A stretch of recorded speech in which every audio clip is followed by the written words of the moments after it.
네, 수요일에만 문을 여는 경제 전문 포장마차 상암동 경제포차 시간입니다. 오늘 출연자 소개해드릴게요. 신영증권 김학균 리서치 센터장 그리고 블록체인 미디어 조인드의 고란 기자도 함께 나와주셨습니다. 어서 오세요. 네, 안녕하세요. 안녕하세요. 네, 오늘 성탄절인데요. 메리 크리스마스. 미리 선수를 이렇게. 네. 네, 보통 근데 크리스마스 때는 뭐 하십니까? 뭐 이브나 크리스마스 때 일반적으로 크리스마스는 가족과 함께. 가족과 함께. 네. 센터장님도 저는 애를 봐야 됩니다. 아, 애를 봐야 되는군요. 굉장히 큰 미션이네요. 네. 알겠습니다. 이 사실 이제 연말 다가오면 네. 무슨 랠리 그 네. 보도에서 참 많이 보는데 그 중에서 가장 자주 들리는 말이 바로 산타 랠리예요. 네. 우리 증시에 뭐 산타가 오는 겁니까? 이게 무슨 뜻이에요? 산타랠리라는 게 매년 이맘때가 되면은 네. 기대 섞인 전망인데요. 시장에서 뭐 그렇게 실체가 있진 않습니다. 네, 주식시장에서 그렇게 실체 없이 많이 거론이 되는 게 네, 휴가철마다 거론되는 썸머랠리, 음, 또 성탄절의 산타랠리, 뭐 1월 효과 이런 것들이 있는데 네, 뭐 특별하게 뭐 그때 꼭 주가가 강했다라고 하는 그런 통계는 없는데요. 그렇군요. 그래도 네, 뭐 성탄절이라는 게 두루두루 또 마음이 따뜻해지는 좋은 그런 시기니까 네, 뭔가 좀 주식시장에도 좀 온기가 들었으면 하는 바람이 담겨 있다고 봐야 될 텐데요. 네, 어저께 크리스마스 이브 때는 주가가 좀 크게 떨어졌습니다만은 그래도 12월 전체적으로는 우리 증시가 괜찮았습니다. 코스피 종합주가지수가 12월 달에 5% 올랐는데요. 네, 전 세계 한 90여 개 주가지수 중에서 12월 성적만으로는 10등입니다. 그렇군요. 예, 그동안 네. 우리 증시 성과가 계속 부진했었는데 안 좋았다는 얘기만 들었었죠, 예, 계속. 네. 삼성전자, SK하이닉스와 같은 반도체 관련주들이 힘을 내면서 그래도 12월에는 분위기가 그래도 나쁘지 않습니다. 네. 사실 올해 증시가 지지부진했어도 왜 남의 집값은 다 오르는데 우리 집값만 떨어져 네, 이런 네, 것처럼 오르는 종목들은 꼭 오르잖아요. 네. 1년 기준으로 봤을 때 상승률이 좀 높은 업종이나 종목은 어떤 게 있었을까요? 뭐 올해 내내 한국 경제에서 반도체 경기가 어떻게 될 거냐 논쟁이 많았는데요. 반도체 주가는 그야말로 급등을 했습니다. 네네. 삼성전자가 45% 정도 올랐고요. 네. SK하이닉스는 50%가 넘게 올랐습니다. 네. 근데 우리 증시는 삼성전자와 SK하이닉스 두 종목을 합치면 전체 종합주가지수의 한 27% 정도 설명하거든요. 네. 근데 이 두 종목이 40, 50% 올랐다 그러면 다른 종목들이 이렇게 오른다면 종합주가지수가 3,000 가야 되는데 네. 지금 뭐 2,200 못 미치니까 다른 종목이 그만큼 못 올랐다라는 이야기거든요. 네. 그래서 뭐 전체적으로 그 삼성전자와 SK하이닉스 중심의 반도체 주식들은 좋았지만 반도체를 제외한 거의 모든 업종은 별로 성과가 좋지 못했기 때문에 네. 그러니까 우리 시장이 어떻게 보면 삼성전자와 SK하이닉스는 외국인 투자가 지분율이 50%가 넘고요. 소위 개미 투자가들이 많이 들고 있는 종목이 뭐 코스닥, 네. 그 코스피 시장의 중소형주, 뭐 바이오주, 근데 그런 것들 성과가 안 좋았기 때문에 그러니까 올해 전체적으로 보면 12월에 한국 증시 좋았지만 다른 나라와 비교해 보면 한국 증시 성과가 별로 안 좋았고요. 네.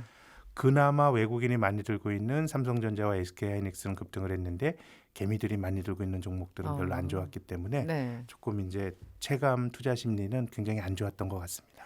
그럼 지금 말씀하신 것처럼 이 하락률이 높았던 네. 한마디로 투자를 했다면 손해를 많이 본 업종이나 종목 지금 잠깐 말씀하셨는데 주로 어떤 것들이었나요? 바이오 쪽이었나요? 바이오는 조금 처참하죠. 처참할 우리 정도로? 코스닥 시장을 대표했던 뭐 신라젠 같은 종목은 연간으로 80% 주가가 떨어졌습니다. 게다가 신라젠 같은 종목은 개인들이 너무 많이 들고 그러니까요. 있으니까요. 네네네. 그러니까 우리 증시 소유 구조가 외국인들이 많이 들고 있는 삼성전자류의 메이저리그가 있고 네. 개인들이 많이 들고 있는 코스닥의 그 마이너리그가 있는데 올해 코스피는 그래도 삼성전자 많이 오르면서 한 7% 올랐는데요. 네. 코스닥 시장은 오히려 떨어졌습니다. 4%. 올해 미국 시장이 30% 가까이 오르고 글로벌 전체적으로 굉장히 이제 좋은 장이었는데 네. 어쨌든 중형주, 소형주, 코스닥은 다 떨어졌기 때문에 뭐 전체적으로 올해 전체적으로 보면 한국 개인 투자가들이 느끼는 체감 심리는 굉장히 매우 좀 썰렁했을 것 같습니다. 겨울이 춥군요 지금. 예. 고란 기자, 그 투자나 재테크 측면에서 올해 뭐 나름 수익률이 괜찮았던 대상이 어떤 게 있었을까요?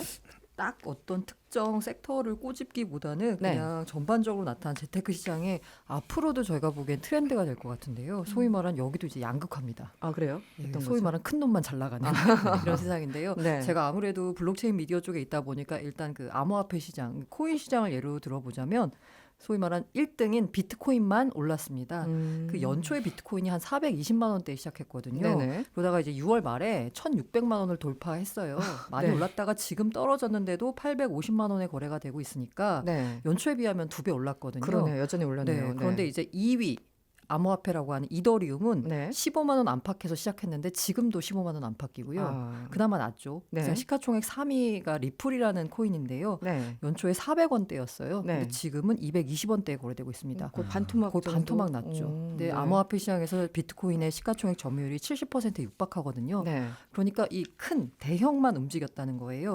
그렇군요. 앞서 말씀드린 대로 센터장님 말씀하신 대로 주식시장도 마찬가지인데 삼성전자가 연초 보니까 38,000원 선에서 거래됐더라고요. 네. 네. 그런데 지금 55,000원 선이니까 어, 45% 올랐습니다. 많이 올랐네요. 예, 네. 그러니까 대형주. 그런데 코스피도 2,050에서 시작해서 현재 2,200 안팎, 네네. 7% 올랐으니까 그만큼 작은 애들이 다 까먹었다는 거잖아요. 그렇죠. 네. 말씀하신 대로 코스닥은 또 떨어졌고 또 그럼 글로벌 증시로 보자면 이 큰 애들 미국 증시만 잘 나갔습니다. 네. 우린 잘 못 나갔는데 미국 증시는 다우지수만 한 22% 넘게 올랐거든요. 음. 부동산도 보자면 강남의 신축 잘 나간 애들만 네. 가격이 많이 올랐잖아요. 네. 그런데 서울 외곽이나 수도권 같은 경우는 떨어졌으니까. 떨어진 경우도 있으니까 네네. 이 자산 시장에서도 소위 말한 1등만 잘 나가는 세상이 오고 있다라고 보실 수 있을 것 같아요. 양극화는 사실 사회적 양극화부터 해서 그 네.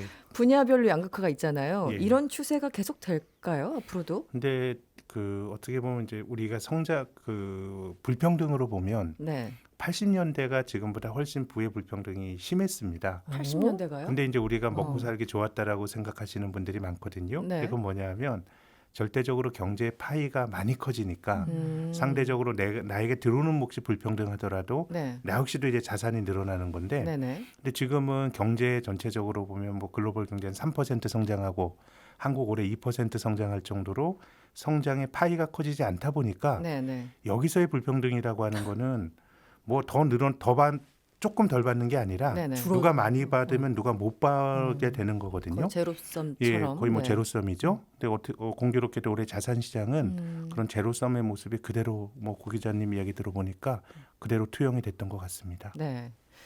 암울하군요. 결론은 알겠습니다. 이풀기용으로 증시 얘기 잠시 나눠봤고요. 본격적으로 올해 우리 경제 포차가 글쎄 마지막 날이에요. 네, 센터장님 아, 물을 드시려다가 지금 몸짓. 네. 올해를 시작할 때 경제 성장률 전망치 목표치가 얼마였죠? 그 한국은행이 금융통화위원회를 열면서 금리를 결정한 동시에 이제 경제 성장률 전망을 내놓거든요. 네. 근데 첫 금융통화위원회가 1월 24일 날 열렸어요. 그때 기준금리 동결했고요. 네. 근데 이제 성장률 전망치를 작년에 마지막으로 전망한 게 2.7%였는데 새해가 되자마자 네. 2.6%로 낮췄습니다. 네. 그리고 3번을 더 낮췄어요. 11월 말에 마지막 전망이 나왔는데 2% 전망을 내놨고요. 네. 그래서 12월 이제 결과가 나오면 1%냐 2% 사수냐 뭐 이런 기로에 처해 있는 상황인 거고요.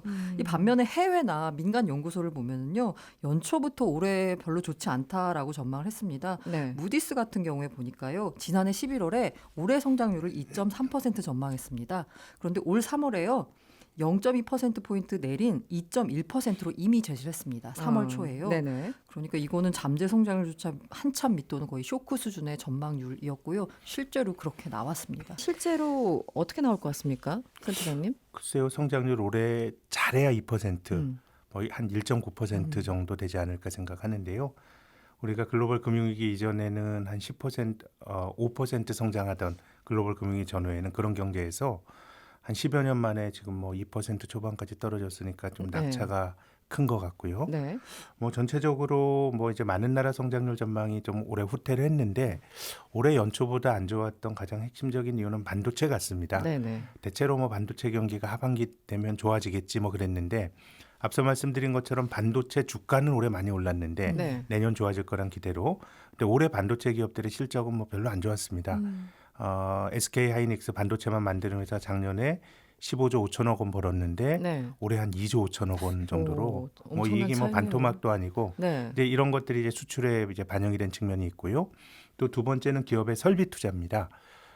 올해 그 3분기 말 9월까지 기업의 설비 투자가 11조 원 줄었는데요. 네. 작년에도 4조 원 줄었습니다. 그럼 2년 연속 감소거든요. 그러네요. 근데 이게 우리가 경제를 말할 때 보통 저성장 이런 얘기하지 주는 거는 굉장히 잘 나타나는 일 아니거든요. 네. 우리가 그 기업의 설비 투자가 2년 연속 줄었던 게 IMF 외환위기, 글로벌 금융위기 네. 이렇습니다. 근데 이제 올해 투자가 부진했던 거는 미국을 제외한 많은 나라들이 투자가 부진을 해서 이건 아마도 미중 무역 분쟁이 1년 내내 지속이 되면서 기업들이 불확실성이 너무 커서 네. 여러 가지 투자 계획이나 이런 것들을 좀 미룬 측면이 있는 것 같거든요. 네네. 그래서 뭐 미중 무역 분쟁의 그 후폭풍도 한국이 뭐 제대로 맞았다고 볼 수 있습니다. 네. 유탄을 제대로 맞은 느낌. 고란 기자 그 대신 이걸 어떻게 봐야 될지 모르겠습니다만 물가는 네. 상당히 안정적이었잖아요. 여기에 대해서 좀 뭐랄까요? 평가가 엇갈리긴 하는데 어떻습니까? 안정적이라기보다는 오히려 디플레이션 우려가. 우려가 나오고 네네. 있죠. 그래서 디플레이션에 D자를 따가지고 D의 공포 뭐 이런 네. 거 많이 나오잖아요. 아마 신문 같은 데서 많이 보셨을 것 같은데 소비자 물가 상승률이 올 들어서 크게 낮아졌습니다. 줄곧 0%대를 유지했고요. 네. 8월에 처음으로 사실상 마이너스가 나왔습니다. 이게 그냥 0%였는데 이게 뜯어보니까 소수점 줄 때 자리에서 마이너스가 된 거예요. 네네. 8월, 9월 사상 처음으로 2달 연속 소비자 네. 물가가 마이너스가 나왔습니다.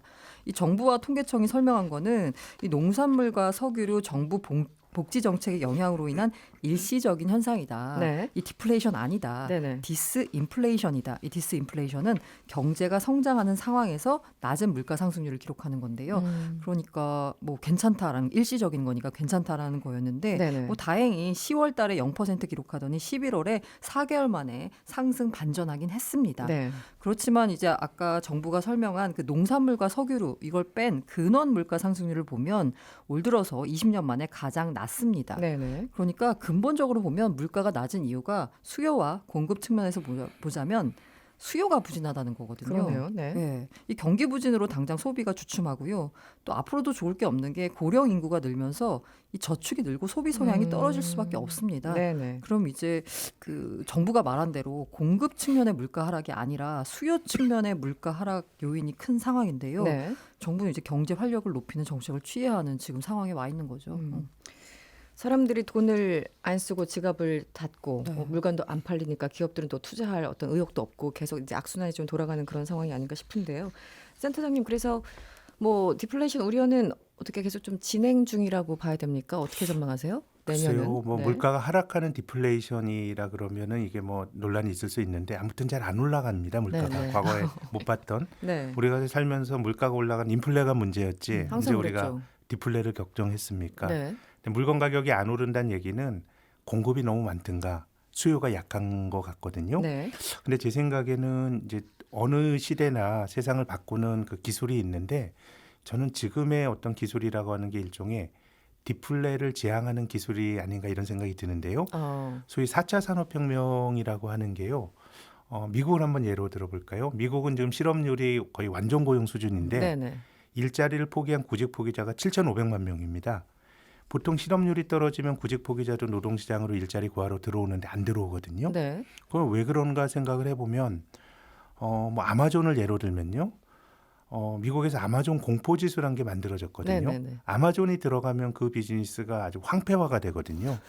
그러니까 이게 저는 4차 산업혁명이라는 게 이 전문가 고 기자님 계시지만 상당수 영역에서는 새로운 수요를 만드는 게 아니라 기존 수요를 뺏어가는. 네. 예를 들면 타다가 택시 수요를 뺏어가고요. 네. 아마존은 기존의 뭐 백화점 업체를 다 망가뜨리고 하는 네. 거기 때문에 총량적으로 수요가 잘 안 늘어나는데 이게 매우 이제 그 효율화를 추구하다 보니까 노동이 소외가 되는 네. 뭐 일부 뭐 데이터 과학자들이 한 높은 연봉을 받겠지만 상당수는 오히려 일자리를 파괴하는 측면이 있는 것 같습니다. 쉽게 말해서 사람이 하던 걸 다 기계로 하니까 뭐 그런 이런 공포심이 건가요? 조금 네. 있는 것이죠. 그래서 저는 미국에서 최근에 이제 벌어지는 이제 내년 대선이 있는데 네. 민주당 후보들 중에서 기본소득을 주자 이런 얘기 하는 사람이 있어요. 네네. 앤드류 양이라고 하는 대만계 스타트업 하는 사람이죠. 네.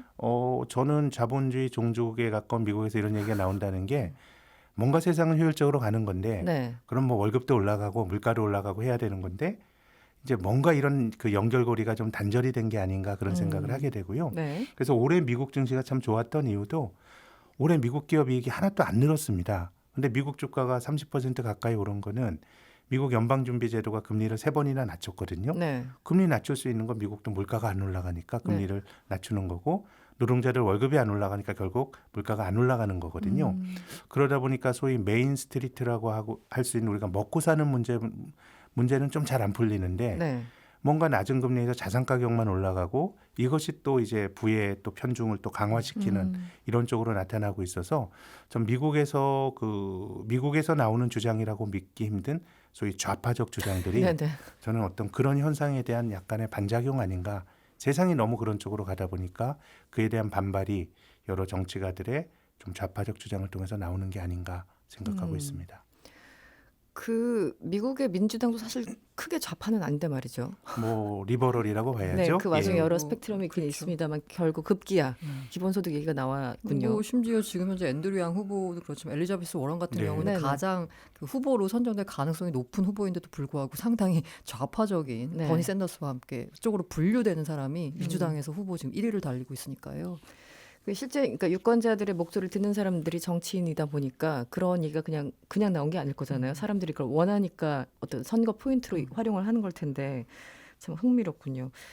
그 올해 이제 우리 경제를 얘기할 때 사실 우리나라 경제라는 게 우리나라에서만 잘한다고 되는 게 항상 아니잖아요. 네, 네. 그 외풍에 크게 흔들리는 게 우리나라 경제 구조인데 기본적으로 우리 경제를 가장 위축시킨 원인 하나만 좀 꼽아주신다면 결국은 저는 미중 무역 분쟁에 따른 반세계화라고 생각합니다. 반세계화. 예, 우리나라 네. GDP의 수출 비중이 37% 되거든요. 네. 한국은 이제 세계화 과정에서 그 기회를 잘 잡은 교역 국가인데요. 이제 중국의 수출 비중이 높고 일본이 한국과 구조가 비슷하다고 하지만 중국과 일본의 GDP 대비 수출 비중은 10%대입니다. 한국은 뭐 압도적으로 높거든요. 네네. 이제 그러다 보니까 여러 가지로 미중 무역 분쟁이라든가 또 뭐 한일 갈등도 있었고 뭐 이런 점들이 이제 교역 국가인 한국에 가장 좀 타격을 준 것 같고요. 그 결과가 이제 한국 증시가 글로벌 주요국 중에서 네. 올해 전체적으로 보면 좀 부진한 성과를 나타낸데도 거기 이유가 있다고 봅니다.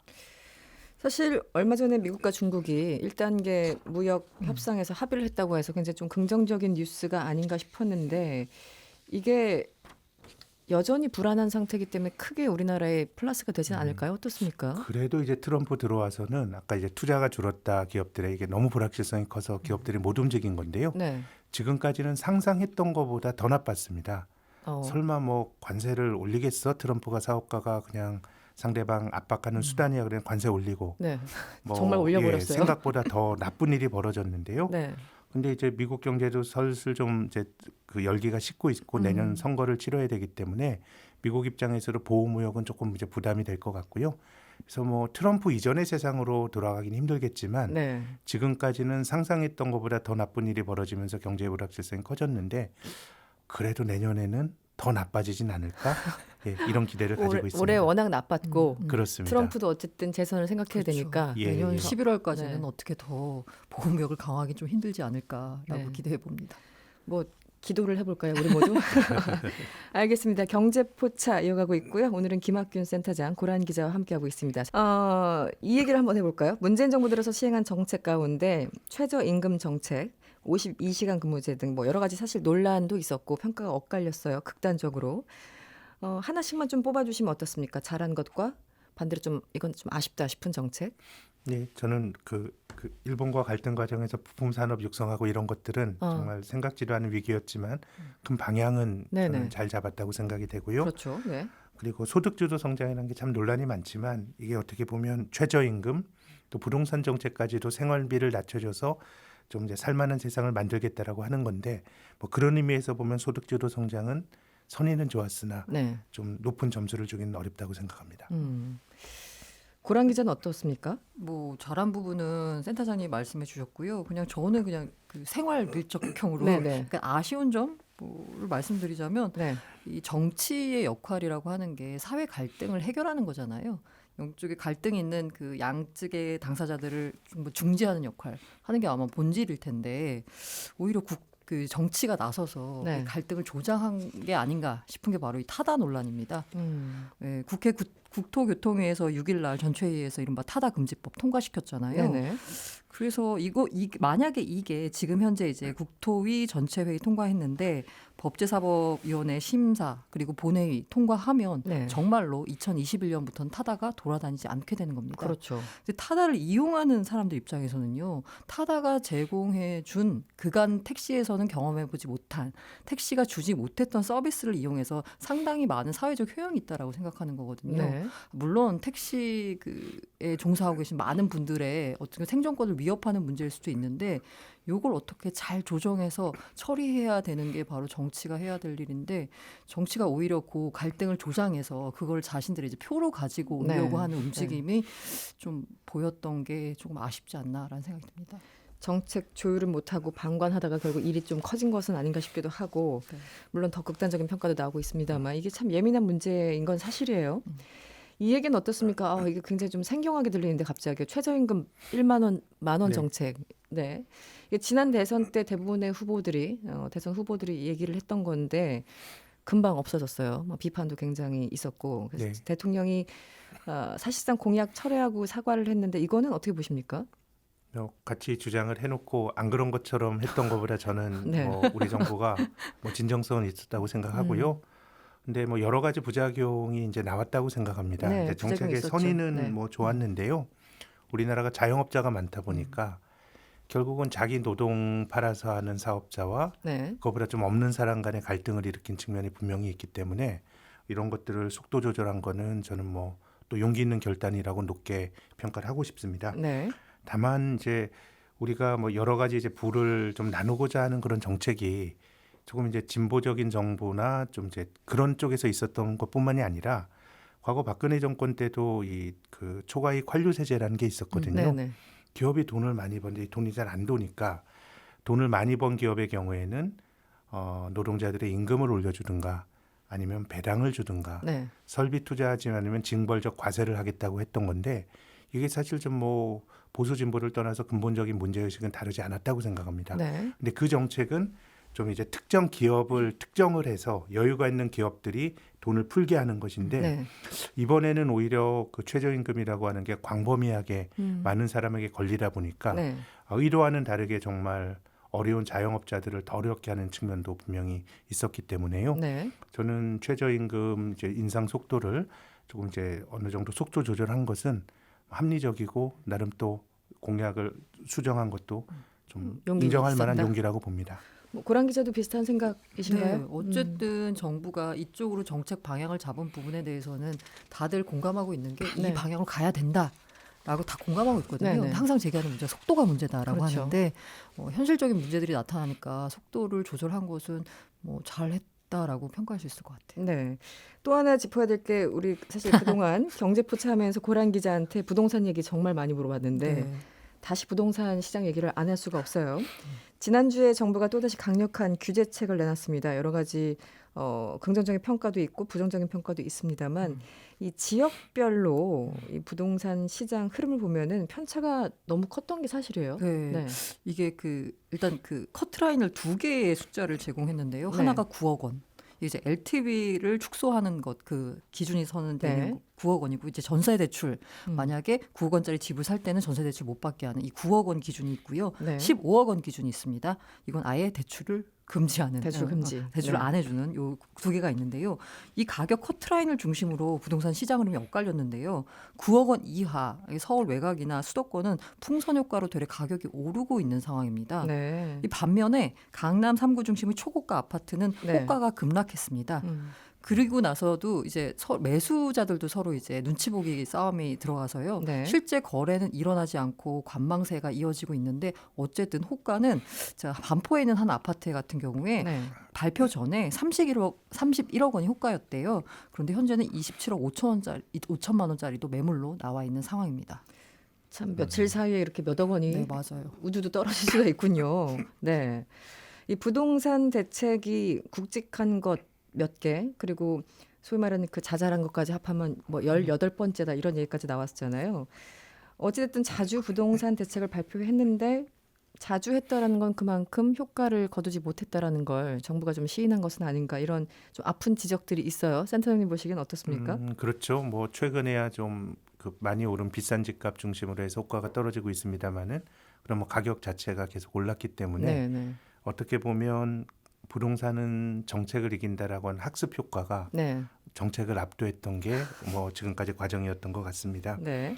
근데 제 생각에는 모르겠습니다. 그냥 제 직관적으로는 참 너무 비싼 것 같아요. 강남이 아니더라도 너무 이게 비싸요. 과연 말이 안 이게 돼요. 지탱 가능한 거냐라는 네. 이제 생각을 하는데, 근데 한편으로 드는 걱정은 뭐냐면 이제 부동산 시장을 안정시켜야 되겠다라고 하는데 동의 못할 사람은 없을 텐데요. 이제 집값이 심하게 떨어지면 어떤 일이 벌어질 거냐에 대한 좀 걱정이 있습니다. 예를 들어서 뭐 우리가 주식이나 채권 같은 금융 자산은 예를 들어서 뭐 주식시장이 반토막이 났다. 네. 큰 일이죠. 네. 큰 일이긴 한데 그렇다고 이게 사회 문제가 되진 않습니다. 그러니까 투자자들이 손해 보고 그냥 마는 거예요. 네네.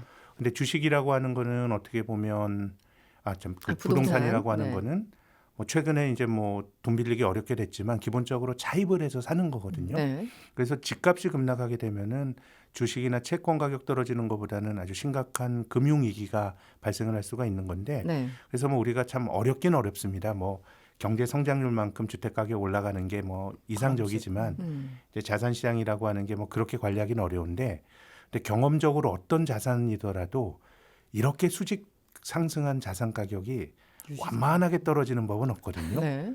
초기 단계에는 굉장히 급한 형태의 반응이 나올 수가 있기 때문에 네. 저는 뭐 지금 집값이 아직 잡히지 않은 상황에서 이런 얘기하는 게 좀 뭐 현실과 떨어진 것처럼 이제 들리실 수도 있겠습니다만은, 부동산은 떨어졌을 때 그 후유증이 매우 크기 때문에 네. 이걸 잡으려고만 하는 것도 중요하지만은 연착륙을 유도하는 정책이 중요한데, 지금은 워낙 이제 그 정책의 의도가 시세에 반영이 안 되다 보니까 네. 그런 거보다는 굉장히 정부도 이것저것 따지고기보다는 그냥 강펀치를 막 휘두르는 듯한 느낌이라서요.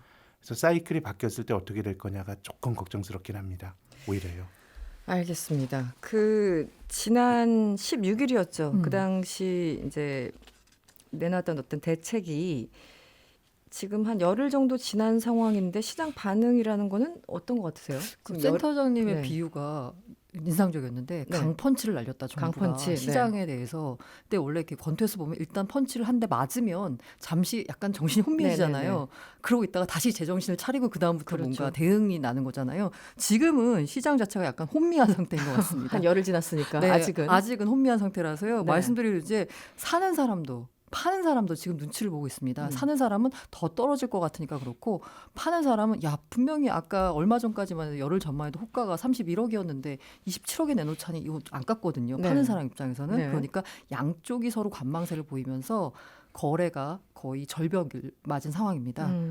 그런데 이제 전세 시장을 보면은요, 네. 전세 시장은 사실 들썩이고 있어요. 이게 두 가지 이유가 있는데, 그 매매를 노리던 잠재 매수자들이 일단 좀 보자 하면서 이제 전세를 그냥 눌러 앉는 거고요. 네네. 그리고 이 앞서서 이제 뭐 그 대입 제도가 약간 개편이 되면서 네. 이 학군 수요가 또 강남 쪽에 몰리고 있거든요. 네네. 그리고 이제 대출이 불가가 되니까 자금을 약간의 대출을 받아서 집을 사야 했던 사람들도 일단 전세로 보자 해서요. 현재 전세 시장이 들썩이고 있는 거는 약간 좀 불안하긴 합니다. 불안한 상황이다. 네. 알겠습니다. 그 어제 문재인 대통령과 일본 아베 총리가 정상회담을 했습니다.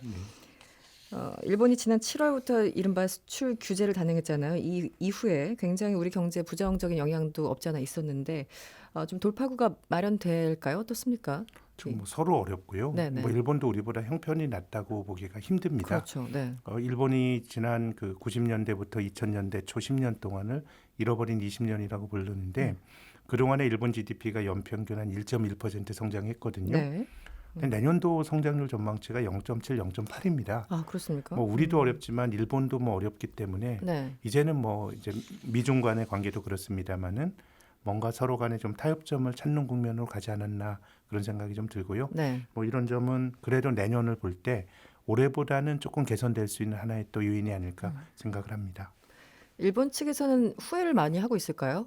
이렇게 경제 뭐 자기들도 뭐 공격. 여러 가지 명분이 있겠죠. 네. 자기들의 명분이 있겠습니다만은 경제 지표나 이런 걸로 보면 일본도 굉장히 여유가 없는 나라고요. 네. 우리가 글로벌 금융위기 이후로 중앙은행이 돈 풀어서 다 한다라고 하는 그런 비판이 있는데 가장 심한 나라가 일본입니다. 일본이 돈 풀어서 일본 중앙은행은 심지어 주식까지 사서 주가 부양도 하고요. 네. 너무 중앙은행이 할 일이 대단하네요. 많고 네. 민간의 활력은 지금 떨어져 있는 그런 나라인데 조금 어려운 형편의 경제적으로 보면 저는 일본이 좀 무리를 했다고 생각합니다. 뭐 사실 정부도 일본 측에 계속 대화의 어떤 제스처를 취했었고 실제 문재인 대통령과 아베 총리가 만나기까지 했습니다. 이 국민들 사이에서는 그때 좀 헷갈렸어요. 불매 운동을 계속 해야 돼 말아야 돼. 그 어느 순간부터 그 지소미아 이후였습니까? 그래서 애매하다 이런 분들도 있고 일부 굉장히 큰 그 일본 여행 사이트는 이제 다시 재오픈한다고 네네. 그런 보도도 들었습니다만 어떻습니까? 불매 운동 이 분위기는? 그 한창 때보다는 약화됐겠지만 그때 이제 문제가 됐던 게 유니클로 모기업 임원이 네네. 한국 불매운동 오래가지 않을 거다라고 발언했잖아요. 그랬었죠. 그 임원의 약간 예상과는 정반대로 상당히 오래가고 있고요. 네. 지금도 사실 그 유니클로 매장에 들어갈 때는 약간 뒷목이 뻐근한 네. 뭔가 뒤에서 누가 쳐다보고 있는 듯한 그런 느낌이 드는 게 사실입니다. 네. 실제로 지나가다 보면요, 사람이 정말 그 작년과 비교해 보면 정말 없어요. 없죠. 원래 이 하얀이죠. 연말에는 그 소위 말하는 그 내복 있잖아요. 네네. 그 내복을 사려고 사람들 많이 가는데 정말 없고요. 그 뭐 수치로도 나온 게 그 맥주. 그건 10월 달 기준으로는 0이었잖아요. 네. 그리고 어떤 모임에 가도 일본 맥주를 사들고 오거나 아니면 시키거나 하는 경우를 본 적이 없습니다. 아예 메뉴판에서 사라졌고요. 그랬죠. 제가 놀란 게 일본 라면집을 가도 일본 맥주를 팔지 않더라고요. 그 정도였습니까? 네네네. 일본 라면은 이제 자기네들이 거기서 만든 거니까 좀 네네. 양해를 해달라는 식으로 문구를 붙였는데 네. 일본 맥주는 안 팔겠다라고 그렇군요. 했거든요. 네. 그리고 이건 굉장히 체감적인데 제 네. 딸이 그 무슨 얘기를 하다가 우리 그럼 다음번에 일본으로 여행 갈까 이런 말을 우연히 하게 됐어요. 그랬더니 네. 아니야, 일본은 우리를 공격하는 나쁜 나라야 라면서 자기는 일본에 가지 않겠다라고 굉장히 단호하게 얘기를 하더라고요. 오. 이런 불매운동 여파가 정말 이게 잘 모르는 애들에게까지 다 퍼지면서 약간의 게다가 또 올해가 또 3.1운동 100주년 아니었어요. 그렇죠. 그러다 보니까 애국심을 자극한 상황이 돼서 아마 그 한창 때만큼은 아니지만 상당히 오래 갈 거고 일본에 뭔가 전향적인 조치가 있기 전까지는 계속 이런 움직임은 될 것 같습니다. 센터장님도 비슷하게 전망하세요? 어떻습니까? 불매운동. 그래도 우리가 점잖게 한 것 같아요. 예전에 굉장히 중국과 일본의 갈등이 있을 때는 일본 자동차 매장을 막 폭력적인 사건까지 폭력적으로 있었죠. 돌 던지고 막 부수고 그랬는데요. 네, 네. 그래도 좀 은근히 길게 이제 유지가 되는데, 근데 우리 기업이나 산업이 미치는 영향은 뭐 소재 산업은 이제 부품화를 국산을 하니까 시간을 두고 봐야 될 것 같고, 기본적으로 내수가 좀 안 좋다 보니까 네. 일본 걸 안 사더라도 그게 이제 뭐 한국의 내수 기업들의 큰 수혜가 별로 안 됐던 것 같고, 또 우리의 그 또 소비 패턴이 네. 일본 차 거의 안 팔리는데 다른 수입차 많이 사거든요. 네.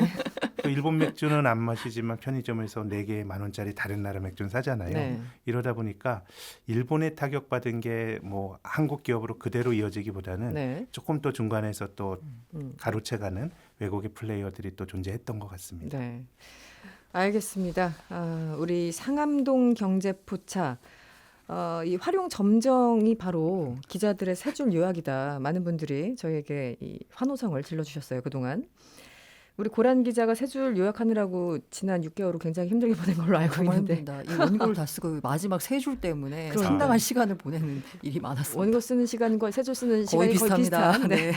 그럼에도 불구하고 오늘 피해갈 수 없는 또 2019년을 마무리하는 내용으로 세 줄 요약 부탁드립니다. 음악 나오고 있어요. 네. 예, 드랍 더 빗. 52시간제 최저임금 논란을 타다. 치솟는 집값, 꺼지는 물가, 애가 탄다. 잘 가라 2019, 오너라 2020, 가자. 깔끔하게 예. 정리를 해주셨습니다. 네. 상암동 경제포차 오늘은 여기서 문을 아쉽지만 닫아야겠습니다. 함께해 주신 신영증권 김학균 센터장님 그리고 블록체인 미디어 조인디의 고란 기자 올 한 해 두 분 정말 고생 많으셨고요. 새해 1월 1일에는 이 두 분과 윤지호 센터장을 함께 모시고 2020년 경제 전망하는 특집 방송으로 다시 찾아뵙겠습니다. 오늘 고맙습니다. 감사합니다. 네, 고맙습니다. 여러분의 퇴근길을 꽉 채워드립니다. 평일 저녁 6시 5분 이승원의 세계는 그리고 우리는